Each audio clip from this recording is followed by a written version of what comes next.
Pois bem, meus irmãos, nós continuamos a nossa série de pregações sobre as cartas de Paulo aos Tessalonicenses. Nós estamos já na segunda carta e eu já vou te convidar direto a abrir comigo o nosso trecho dessa manhã, que é o trecho que está no capítulo 2 da segunda carta, dos versos 13 a 17. Segundo aos Tessalonicenses, capítulo 2, verso 13 a 17. O nosso tema nessa manhã é como Deus preserva os seus. Como Deus preserva os seus. Acompanhe a leitura aí na sua Bíblia. Verso 13 vai dizer assim: Mas, irmãos, amados do Senhor, devemos sempre agradecer a Deus por vós, pois Ele vos escolheu desde o princípio para salvação, pela santificação feita pelo Espírito e pela fé na verdade.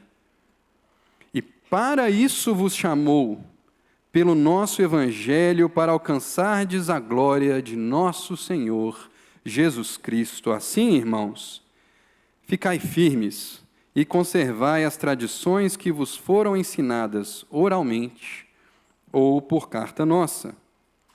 E o próprio Jesus Cristo, nosso Senhor e Deus, nosso Pai, que nos amou e pela graça nos deu uma eterna consolação e boa esperança, confortem o vosso coração e vos fortaleçam em toda boa ação e palavra. Até aqui, vamos orar uma vez mais.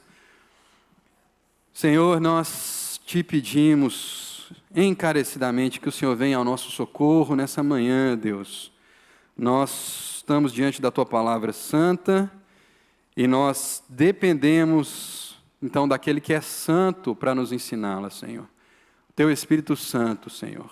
Nós dependemos que Ele trabalhe nos nossos corações agora, em mim que falo, nos meus irmãos que ouvem.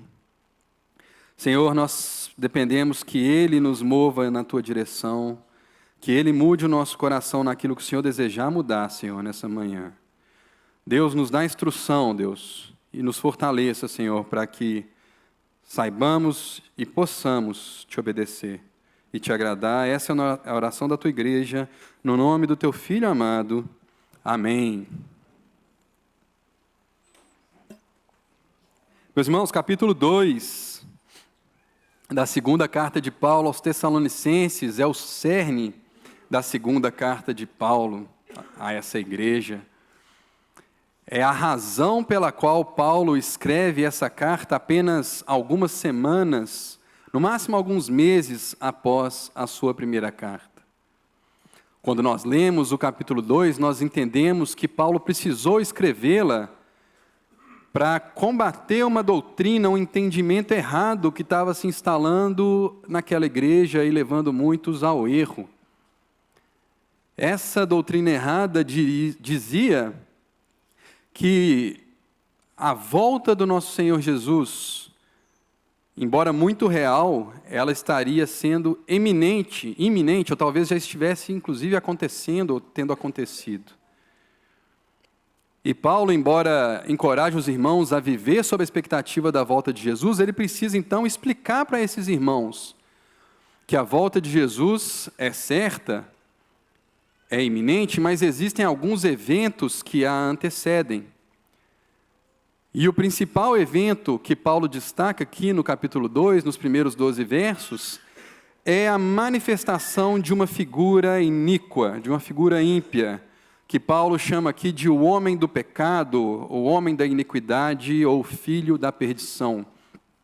Aquela figura que em outras partes da Escritura ficou conhecida como o anticristo, porque é a antítese, o oposto de tudo aquilo que Cristo é e representa.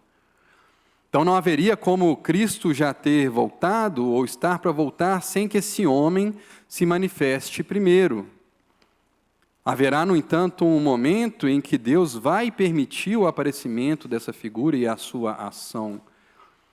E diz o verso 9 aqui do capítulo 2, que quando isso acontecer, a vinda desse ímpio se dará por meio da força de Satanás com todo o poder, sinais e falsos milagres, e com todo o engano da injustiça para os que perecem, pois rejeitaram amar a verdade para serem salvos.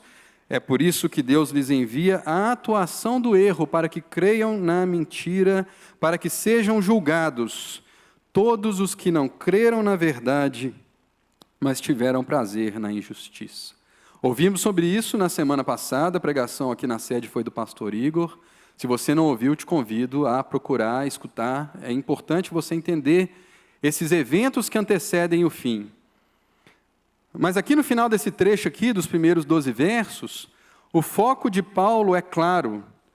Paulo está dizendo aos Tessalonicenses que quando esse homem da iniquidade, esse filho da perdição se manifestar, por causa do poder com que ele fará os seus sinais, ele enganará muitos, ele juntará muitas pessoas em torno de si, e essas pessoas que serão enganadas ou que não crerão na verdade, que rejeitarão a verdade, serão julgadas junto com esse homem. Homem esse que o Senhor matará com o sopro da sua boca, mas Deus envia então esse homem como forma também de julgamento, como está no verso 12, de todos aqueles que não creem na verdade ou não crerão na verdade e tiveram prazer na injustiça.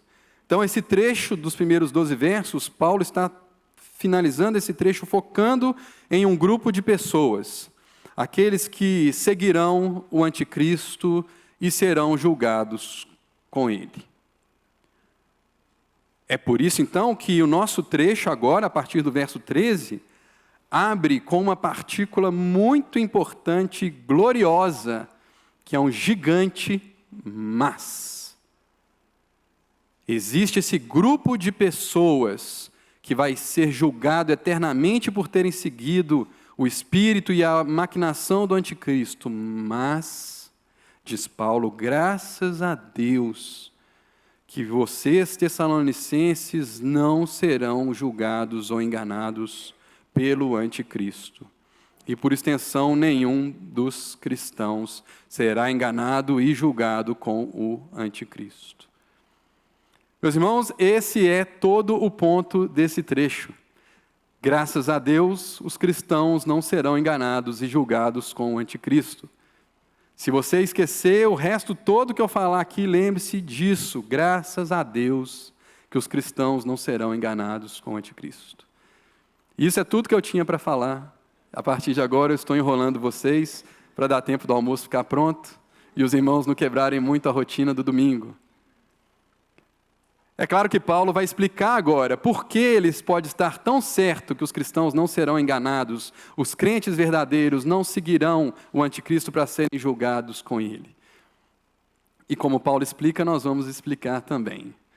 A primeira razão que Paulo dá, ou na verdade a razão fundamental que Paulo dá para ter essa certeza de que os cristãos não seguirão o anticristo, é uma razão simples, meus irmãos, que ele já fala no verso 13. Irmãos amados do Senhor, devemos sempre agradecer a Deus por vós. Por quê? Porque Ele vos escolheu desde o princípio para a salvação. Ponto. Essa é a razão pela qual os cristãos não serão condenados. É porque Deus os escolheu desde o princípio para a salvação. E se Deus escolheu alguns para serem salvos, meu irmão e minha irmã, não tenham dúvida, essas pessoas serão salvas. Essa é a famosa, bem conhecida e às vezes controvertida doutrina da eleição. Né? Quando que aconteceu essa eleição? Geralmente em outubro, né?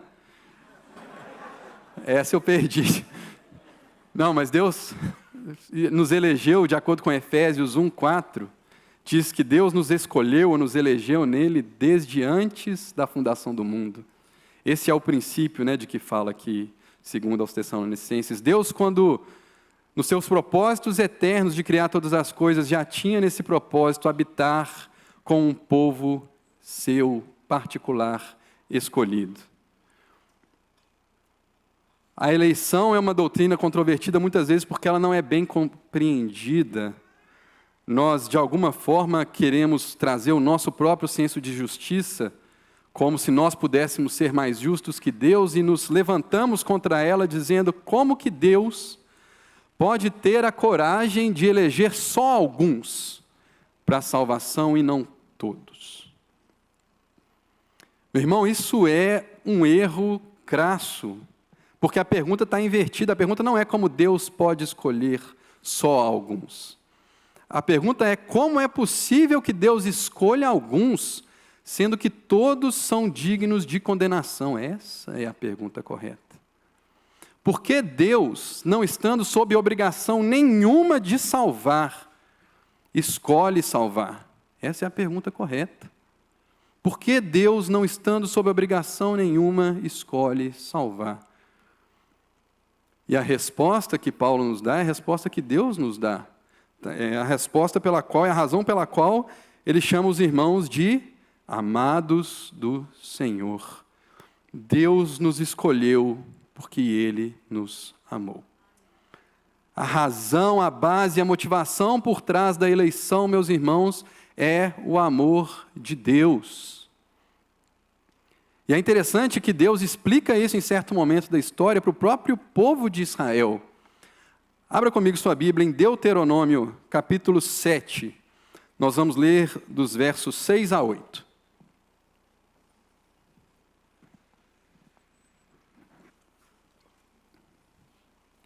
Esse trecho especificamente eu vou ler na NVI só porque ele fica mais fácil ressaltar o ponto que eu quero fazer. Deuteronômio 7, de 6 a 8. Pois vocês são um povo santo para o Senhor, seu Deus. O Senhor, o seu Deus, os escolheu dentre todos os povos da face da terra para ser o seu povo, o seu tesouro pessoal. O Senhor não se afeiçoou a vocês ou não vos amou, nem os escolheu, por serem mais numerosos do que os outros povos, pois vocês eram o menor dentre todos os povos. Mas foi porque o Senhor os amou e por causa do juramento que fez aos seus antepassados. Por isso ele os tirou com mão poderosa e os redimiu da terra da escravidão, do poder do faraó, rei do Egito. Olha aí para o verso 7, gente. Deus não está dizendo que ele escolheu Israel porque eles eram os menos numerosos. Deus está dizendo que ele não os escolheu por serem os mais numerosos. Não foi esse o critério. Mas veja que Deus fala assim: olha, não foi por isso que ele se afeiçoou a vocês. Não foi por isso que ele vos amou. Por que então ele os amou? Verso 8. Mas foi porque o Senhor os amou. Deus amou porque Deus amou. Essa é a resposta que ele dá a respeito da eleição. Deus amou porque Deus amou. E Deus amou porque Deus é amor. Gente, na própria essência do ser de Deus está o amor. Deus é amor porque nosso Deus trino é em si mesmo uma comunidade de perfeito amor do Pai, Filho, no Espírito Santo. Deus cristão é diferente de todos os deuses, o único Deus verdadeiro é diferente de todos os deuses porque Ele é amor. Então, quando Ele cria em amor. Quando Ele redime em amor. Quando Ele escolhe pelo amor. Por que então Deus escolhe alguns podendo condenar a todos? Porque Deus é amor. Não fosse isso, não havia qualquer esperança para nós, porque diz as Escrituras que todos pecaram e destituídos, desconectados estão da glória de Deus. Não há quem busque o Senhor, não há quem faça o bem, não há sequer um. Todos se extraviaram, de acordo com Romanos 3, e a uma se fizeram inúteis. Se Deus condenasse todo e cada um dos seres humanos, Deus estaria sendo absoluta e perfeitamente justo. Mas graças a Deus que Ele vos amou e vos escolheu desde o princípio para a salvação. Como Deus leva essa salvação a cabo, meus irmãos? Como Deus salva aqueles a quem Ele escolheu? De acordo com Paulo no verso 13, pela santificação feita pelo Espírito, e pela fé na verdade. Um de cada vez. Santificação feita pelo Espírito. Talvez você conhece, já tenha ouvido isso, que a nossa salvação, esse processo de sermos salvos, ele envolve um aspecto passado, um aspecto presente e um aspecto futuro. Se você já é crente, existe um passado na sua história com Deus, que foi o dia em que você colocou a sua fé no seu Salvador Jesus Cristo. Naquele dia, o Senhor considerou seus pecados cancelados, colocados em Jesus e castigados em Jesus na cruz do Calvário, e considerou a justiça de Jesus. Daquele dia em diante, o seu destino eterno está selado, meu irmão, você não precisa ter mais medo da condenação. Esse aspecto passado da salvação a gente chama de justificação. Existe um aspecto futuro da salvação, que é a expectativa da glória do Senhor, que Paulo vai falar aqui, inclusive, no verso 14, de estarmos desfrutando dessa glória, sem pecado, sem medo, sem dor. A isso a Bíblia dá o nome de a nossa glorificação.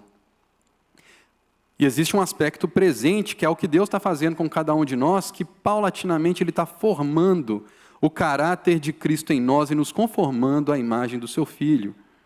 Isso é o que nós consideramos como santificação. Agora aqui, parece que Paulo usa esse termo num outro sentido, ou na verdade no seu sentido mais fundamental. Porque santo, gente, a palavra santo tem a ver com ser separado, separado para um uso específico, consagrado. Então Paulo parece, uma vez que ele está fazendo um contraste desse povo com aqueles que estão sendo julgados junto com o anticristo, que Paulo tem em mente a salvação enquanto livramento desse julgamento e desse sofrimento punitivo eterno. Então, quando ele fala sobre este livramento, ele está falando talvez mais sobre o aspecto passado da nossa salvação. Então, possivelmente, o que ele está falando aqui, quando ele usa o termo santificação, é sobre esse ato de apartar para si, separar para si um povo seu de propriedade exclusiva. De dentre aqueles que creem na operação da mentira, Deus separa para si um povo santo. Essa é a obra de santificação a que Paulo se refere aqui. Deus está separando, apartando para si o seu povo. Como Deus faz isso? É uma obra do Espírito Santo. Como o Espírito Santo faz isso? Faz no que Paulo vai mencionar no verso 14. Para isso vos chamou pelo nosso Evangelho. Este chamamento é a obra do Espírito Santo. É o que os teólogos vão chamar de chamado eficaz. Porque ele tem esse nome, é para distingui-lo de um chamado geral, de um chamado externo. Então vamos entender isso um pouquinho. O que é esse chamado geral, esse chamado externo? Gente, é isso que está acontecendo aqui agora. Chamado geral, chamado externo, é esse chamado em que Deus estende o seu convite a todos os homens. Quem tem ouvidos para ouvir, ouça. É isso que a igreja faz quando nós enviamos missionários, é isso que nós fazemos quando nós pregamos para os nossos amigos e buscamos dar bom testemunho para os nossos familiares. Através das nossas vidas, através da criação, Deus está chamando todos os homens à salvação, e esse convite é irrestritamente enviado, estendido a todos. Quem tiver ouvidos para ouvir, ouça. Mas existe um problema, não no convite, mas em nós, no ser humano. De acordo com Efésios capítulo 2, nós estamos mortos nos nossos delitos e pecados, porque nós somos descendentes de Adão, e pecamos em Adão, e confirmamos todos os dias que nós concordamos com o pecado de Adão. Esse pecado, segundo Deus havia dito para Adão, nos mata. No dia em que o homem pecar, certamente ele morrerá. Foi o que Deus disse para Adão, e o homem morreu. E o problema com o morto, gente, é que morto, dos vários problemas, é que morto não responde chamado. Pode ir lá para o cemitério com o megafone. Morto não responde chamado. O pecado nos torna incapazes de responder ao chamado geral de Deus. Por isso, é preciso uma ação do Espírito Santo diretamente no meu e no seu coração, derretendo esse duro coração de pedra e colocando no lugar um coração de carne. Esse é o chamado do Espírito Santo. E por que ele é eficaz? Porque uma vez chamado, gente, uma vez o coração derretido pelo derramamento do amor de Deus, a pessoa irresistivelmente responderá com fé ao chamado da salvação. Por isso que ele é eficaz. Não tem jeito do Espírito Santo trabalhar no coração de um homem e fazer essa cirurgia de coração, transformando o coração em coração de carne, e essa pessoa não responder com fé ao chamado. Então, como que Deus está separando, apartando o seu povo por meio do chamado eficaz do Espírito Santo no coração dos pecadores? Qual que é a outra maneira que Deus está separando os seus escolhidos e salvando os seus escolhidos? Através da fé na verdade, é o que falei também ainda no final do verso 13. Pela santificação do Espírito e pela fé na verdade. O que é a verdade? Perguntou Pilatos a Jesus, inclusive, né? O que é a verdade? De acordo com Paulo, aqui no verso 14, é o Evangelho. Veja aí. Para isso vos chamou pelo nosso Evangelho. Paulo chama de nosso porque é o Evangelho que ele foi chamado e que fomos também chamados a proclamar. O Evangelho que os tessalonicenses escutaram. O que é o Evangelho, gente? São essas boas novas de que o homem foi criado à imagem de um Deus amoroso, mas rejeitou a vontade desse Deus amoroso, antes procurando estabelecer a sua própria no lugar. Mas Deus, Ele mesmo, providenciou um meio de reconciliação e de salvação para que esse homem que antes, sob o julgamento de Deus, sobre a ira justa de Deus, agora se tornasse alvo do seu amor. Ele fez isso enviando o seu Filho em semelhança de homem, encarnando-se como homem, perfeito Deus e perfeito homem, andando aqui nessa terra, cumprindo vida de perfeita obediência até a morte e morte de cruz no Calvário. Cruz essa que não pôde detê-lo, porque ele ressuscita ao terceiro dia e ascende aos céus, de onde nós o esperamos vir novamente. Essa é a proclamação da igreja, esse é o Evangelho, é por isso que a igreja vive, é por isso que a igreja está de pé ou cai.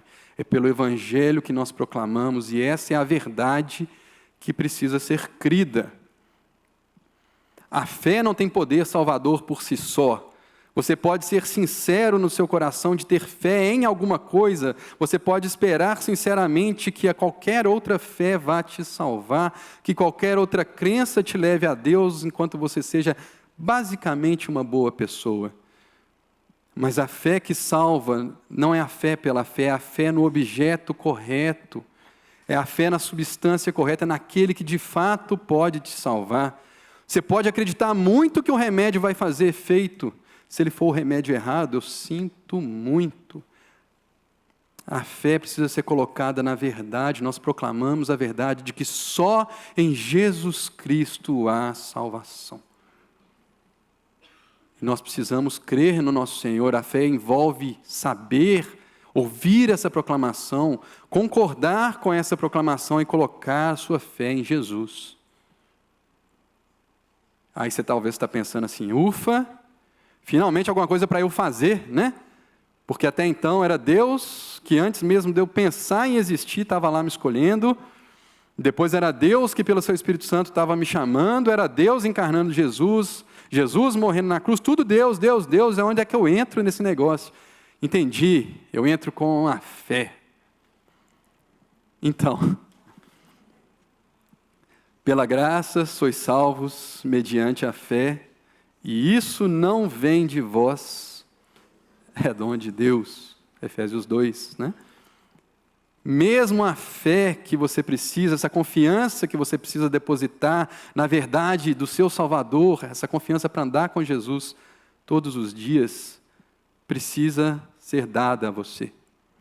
E graças a Deus ela é dada a você, se você é um dos escolhidos de Deus.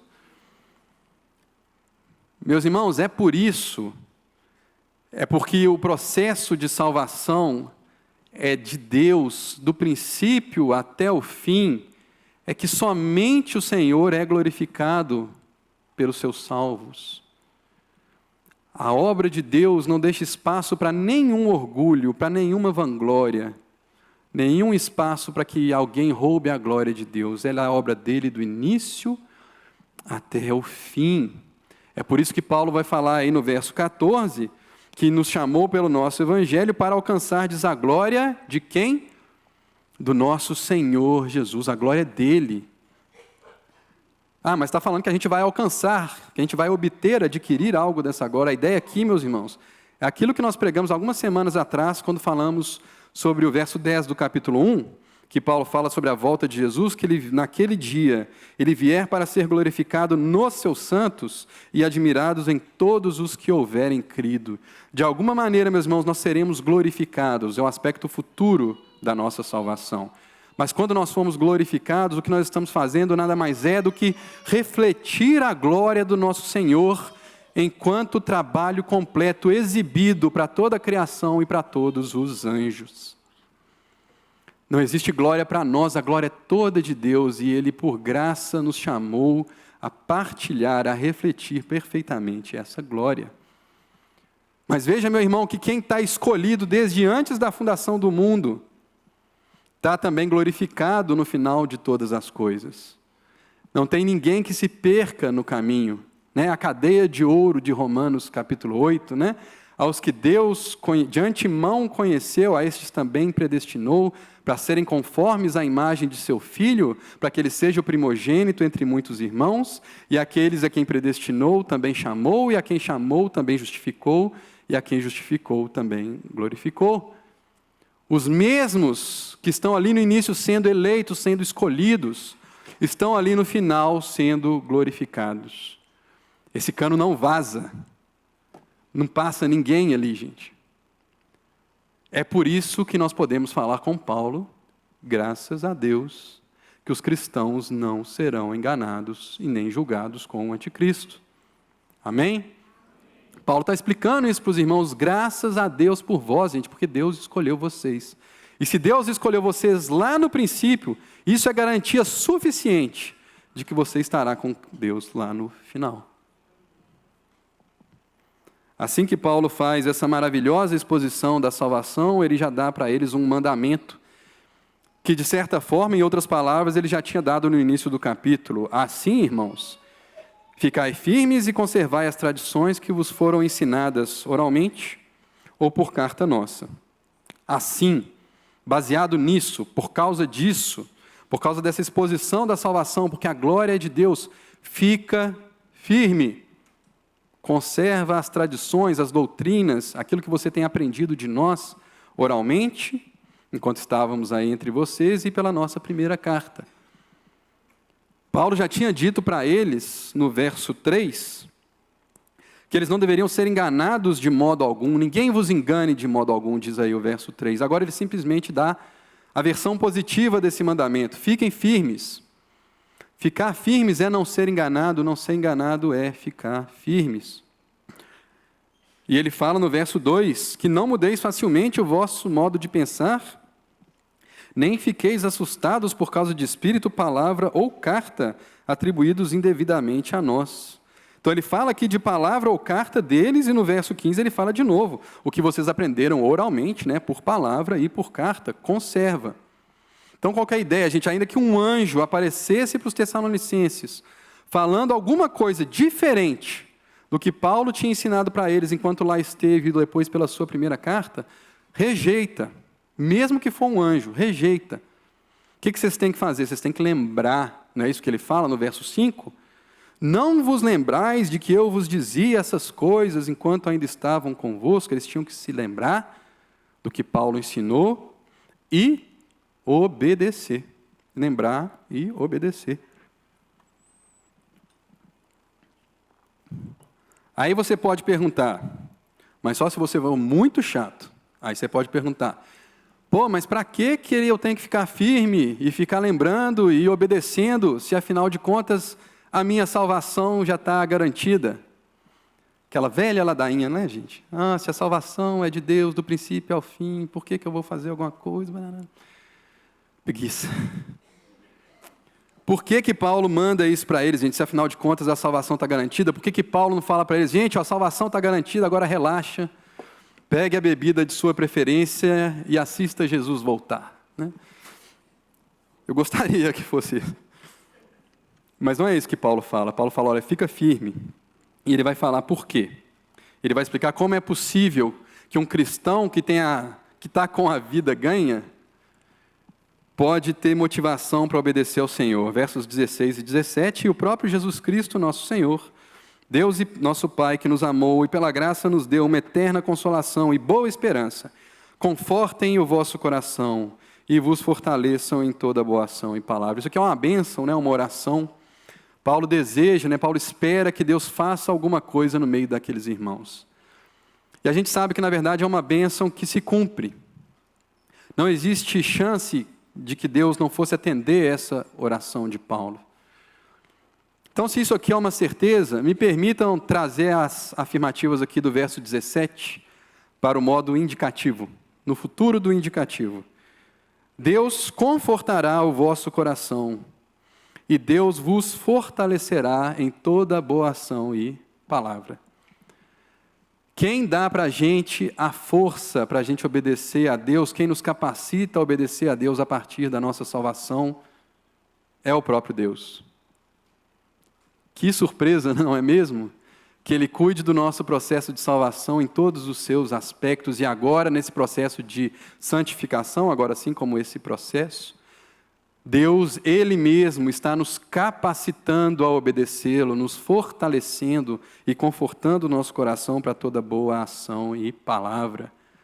Então não me venha dizer que aquele que teve o seu coração derretido pelo amor de Deus, através da obra do Espírito Santo, e descobre que agora ele é capaz de obedecer a Deus, não me venha dizer que essa pessoa vai querer sentar e relaxar e esperar Jesus voltar.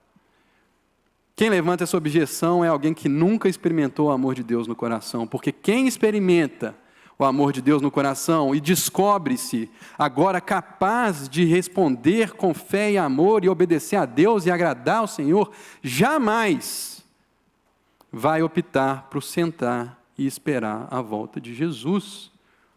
Nós descobrimos agora que Deus nos fortalece. Então, se Deus nos fortalece, meus irmãos, o limite não é mais a minha força nem a sua força, não é mais a minha capacidade ou a nossa capacidade, ou mais ainda a nossa incapacidade, que limitam os resultados das nossas ações, mas a força do próprio Deus. E você quer me dizer que isso não te motiva a obedecer a Deus? Mas que isso te dá vontade de sentar e esperar? Quem fala que a salvação, ser de Deus, nos leva a uma passividade, não entendeu, gente, a doutrina da salvação corretamente. Nós não sabemos, gente, o que Deus faz por meio das nossas ações, nós não sabemos se essa palavra que a gente está ouvindo agora vai alcançar 1, 10, 20, 30, nenhuma pessoa. Mas porque Deus nos fortalece, a gente está aqui proclamando o Evangelho, gente. Porque Deus nos abençoa, nos capacitando a obedecê-lo, a gente obedece. Então, fica firme. Fica firme. Mas é claro, meus irmãos e minhas irmãs, que isso não é fácil. É difícil obedecer ao Senhor. Como a gente está ainda experimentando esse trabalho de santificação, isso não é um trabalho terminado ainda. Quando a gente tenta obedecer a Deus, a gente encontra o pecado habitando ainda, atuando com certa força no nosso coração. E isso pode, inclusive, nos levar a questionar a nossa eleição, a nossa salvação. Será que, de fato, eu sou salvo? Será que eu estou mesmo entre aqueles que Deus escolheu? Será que eu não devia estar melhor do que eu estou agora?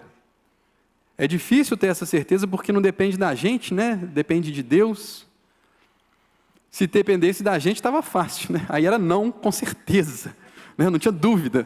Né? Não precisava conviver com dúvida. Dependeu de mim, está garantido que é não. Mas depende de Deus, então é normal que eu olhe para mim, que você olhe para você, e a gente fala assim, será mesmo? Mas adivinha, quem nos dá a certeza e assegura o nosso coração? Gente, cada detalhe, gente, do processo de salvação está a cargo de Deus. Veja o que Paulo falou aí no verso 17, que Deus confortará o vosso coração. Por quê? Olha no verso 16. Porque Ele nos amou, já falamos disso, e pela sua graça, que esse favor imerecido, essa manifestação de amor, misericórdias do Senhor, Ele nos deu uma eterna consolação e uma boa esperança. Essa palavra que aqui está como consolação no verso 16, ela está como conforto no verso 17, a mesma palavra, e ela tem no campo semântico dela alguns significados possíveis, alguns são, inclusive, encorajamento e ânimo. E juntos, conforto, consolo, encorajamento e ânimo, nos falam justamente dessa certeza, dessa segurança no nosso coração, de que nós fazemos parte desse povo eleito e aliançado, separado para o nosso Deus. Então Deus, Ele mesmo, nos providenciou, isso está no passado, gente, Deus nos deu uma eterna consolação, uma consolação, um conforto relativo ao nosso destino eterno, por isso uma eterna consolação. Deus, de alguma forma, no nosso coração, vai nos assegurando a nossa posição, a nossa nova posição enquanto eleitos de Deus e não mais enquanto aqueles que rejeitam a verdade e têm prazer na injustiça. Deus vai colocando e criando no nosso coração uma boa esperança, uma esperança do bem. Nós falamos isso algumas semanas atrás. Esperança cristã não é torcida, O nome disso é bet, Torcida, você faz uma aposta e espera acontecer. Esperança cristã é uma ardente expectativa de coisas que nós temos certeza que são verdadeiras, mas ainda não se manifestaram. Isso é a esperança cristã que Deus vai instilando, colocando no nosso coração através da obra do Espírito Santo. Agora eu quero saber, Regis, como é que Deus pode fazer crescer então essa segurança? Deus pode fazer crescer esse ânimo e essa esperança no meu coração. Será que Deus usa alguma coisa para me assegurar de que eu faço parte do seu povo?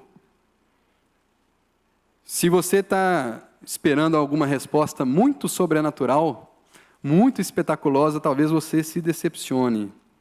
Abra sua Bíblia comigo em Romanos, capítulo 15.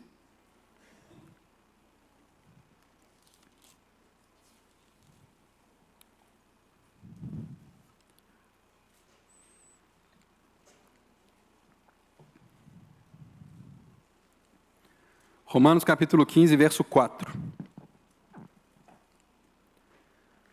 Porque tudo o que foi escrito no passado foi escrito para a nossa instrução, para que tenhamos esperança, olha ela aí, por meio da perseverança e do ânimo, ânimo é exatamente a mesma palavrinha que está lá como conforto, como consolo, que provém das Escrituras.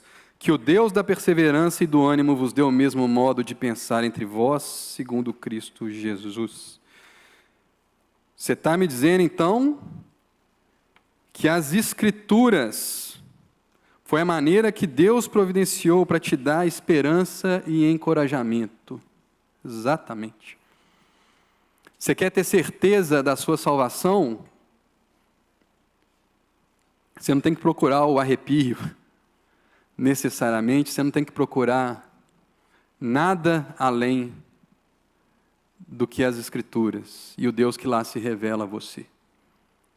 Leia a sua Bíblia, esteja na igreja escutando a exposição das Escrituras, aprenda o que Deus fez por você, como Ele te salvou, e aprenda como viver para agradá-lo cada dia, aprenda os mandamentos do Senhor, obedeça a esses mandamentos, pela força que o Senhor mesmo te dá. E veja a magia acontecer. Veja a segurança, o conforto e o consolo crescendo no seu coração. Não desprezeis as Escrituras, meus irmãos. A gente fica pensando, às vezes, em tantos métodos, em tantas coisas, a gente quer alguma coisa fora do normal. E Deus te dá o antídoto para essa insegurança sua, e você não abre e não lê, e imputa a Deus depois a culpa, porque você é enganado de tantas maneiras, por tantas doutrinas, como os Tessalonicenses quase foram por essa do anticristo. Leia a sua Bíblia, fique firme conserva as tradições, né? Conserva as doutrinas. Fica firme naquilo que você aprendeu, ainda que um anjo aparece para você falando coisa diferente. As Escrituras vão te dar a segurança de que você não faz parte daquele grupo que vai ser julgado com o anticristo. Graças a Deus, os cristãos não serão julgados e condenados junto com o anticristo. Meu irmão, minha irmã, a manifestação do anticristo, muitas vezes, saber que isso vai acontecer antes do fim, traz uma intranquilidade ao nosso coração. Porque, como nós ouvimos aqui na semana passada, a manifestação desse homem é segundo o poder de Satanás, e ela vem acompanhada de uma perseguição, de um ódio aos cristãos sem precedentes. E quando fala de perseguição, de tribulação, é normal, o nosso coração fica aflito. Mas veja que esse não é o medo que Paulo endereça aqui, quando ele fala sobre a vinda do anticristo.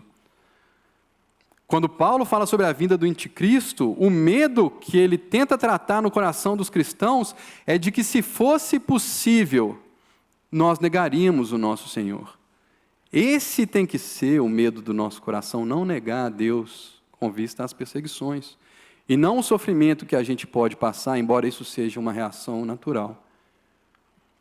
Nós precisamos olhar para a história da igreja e olhar para os mártires, homens e mulheres, que, em face da morte, das piores agruras, mantiveram a sua fé até o final e glorificaram a Deus nas suas mortes. Nós precisamos olhar para esses irmãos e irmãs, não como gente feita de um material diferente de nós, mas como pessoas que mostraram nas suas vidas quão grande é o nosso Deus.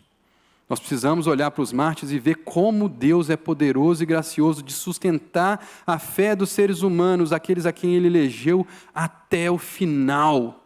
E crer que Deus é capaz de fazer isso com a gente, se for essa a maneira que nós tivemos que glorificar o nosso Senhor. Nós temos que parar de deixar que a manifestação do anticristo, e que guerra para cá, e que Israel para lá, tire a tranquilidade do nosso coração. Graças a Deus, se você é crente em Jesus, você não vai ser condenado com aqueles que são condenados junto com o anticristo.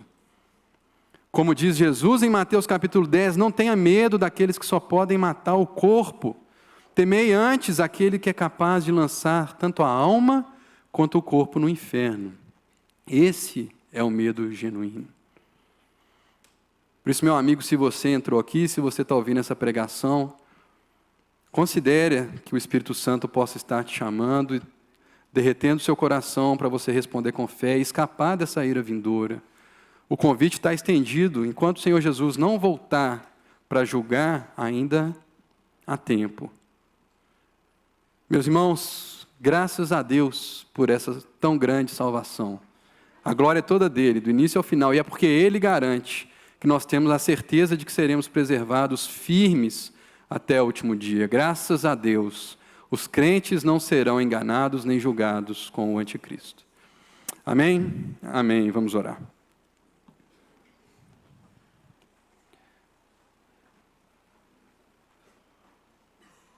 Nosso Deus, nosso Pai, muito obrigado, Senhor. Nessa manhã nós te louvamos pela Tua palavra, Senhor. Te louvamos pela certeza bendita da salvação. Obrigado, Senhor, porque se dependesse de nós, realmente nós não poderíamos, Deus, estar seguros de que aqueles a quem o Senhor escolheu estariam também entre aqueles que o Senhor vai glorificar, Senhor. Mas obrigado, porque como é obra Tua, nós podemos glorificar e agradecer ao Senhor por isso, Deus. Muito obrigado, Senhor. Que o Senhor não deixa nenhuma brecha no Teu plano eterno de salvação. Deus, eu oro para que os meus irmãos sejam assegurados, Deus, recebam a bendita certeza da salvação nos seus corações, Deus, todos os dias, Deus. Ó Deus, que eles achem isso nas Escrituras, Deus, esse método bendito que o Senhor preparou para nós, Deus, por meio do qual o Senhor desperta esperança e ânimo no nosso coração, Deus. Dá-nos, Deus, a fidelidade, Senhor, daqueles que leem, que se alimentam das Escrituras todos os dias, Deus. Que nós nos mantenhamos firmes e conservemos essas doutrinas que aprendemos, Deus. E nós podemos orar satisfeitos, Deus, felizes que essa é uma oração que o Senhor responde, Deus. Porque afinal é o Senhor mesmo que nos capacita à obediência. Por isso nós oramos agradecidos no nome de Cristo Jesus. Amém.